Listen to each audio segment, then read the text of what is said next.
Hello, welcome back to I Know How To. If you're looking to build practical tech and data skills, you're in the right place. So now we're going to talk about how to create a workspace semantic model, and do a quick data profile in Power BI. So let's just say we're given a problem to create a company workspace in Power BI, upload and attach inspection data problem, and answer some quick data profiling questions, and we're going to do that using the semantic model. So I'm going to show a demo. These are the steps I'm going to follow. Create a workspace, add a new semantic model. Oh, sorry, typo. I'm going to load my data, and then I'm going to interrogate the data, and I'm going to answer these three questions. What are the three types of grades? Violation status. What does that field contain? And how many facilities are included in the data set?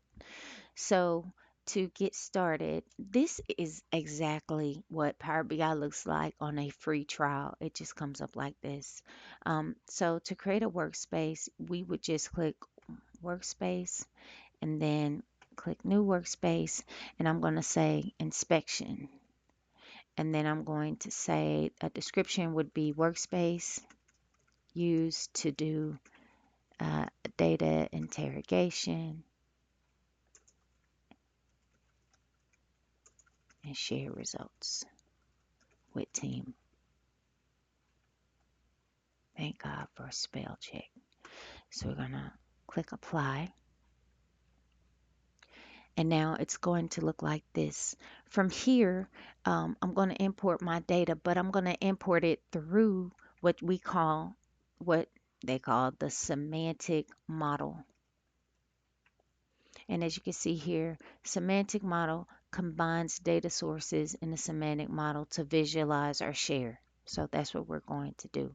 You're going to see these three options: Excel, CSV, data, or manual enter. I'm not going to use these because this will pull from a Google Drive. I'm going to go the old experience and pull it from my company file. So I'm going to go ahead and click this. It does take a while to load. So I've already loaded it. So I'm going to go to a workspace that I've already created. So I've already created this workspace. The data has been loaded. This is what it looks like. It comes up like this. The next thing, to answer the three questions, you want to click Explore this data. Now on Explore this data, you just go right in and do a search on the data fields, and it'll give us what we need. So let's go ahead and type. The first question was three types of grades. What are they? So I'm just going to type grade and select it. And over here, I'm going to minimize that. We can see the three types of grades is A, B, and C. So that answers that question. The next question that we were asked to come up with was, what does the violation status field contain? And we would just simply type in the name of the field, violation status. And those fields include out of compliance and violation. And that answers that question. And we're going to undo that. And the last question is, how many facilities are included in the data set? So let's type in the field facility. Now you could use the facility name, but it's possible there are multiple facilities with the same name in different states. So let's use the facility ID to be safe. And here we are given a list of facilities, but we want to know how many there are. In order to find that out, you're going to go to the bottom where the visuals are, and where the columns are listed in this field for facility ID. You want to click this right caret here, and you're going to see summarize as an option. There's a few options you can choose from: first, last, count, distinct, and count.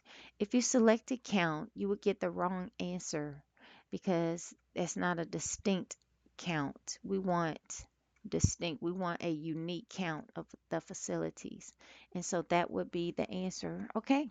Well, then that answers all the questions. We have successfully created a quick data profile and came up and answered all the questions. So that's all I have for this one. I genuinely love creating these how-to guides.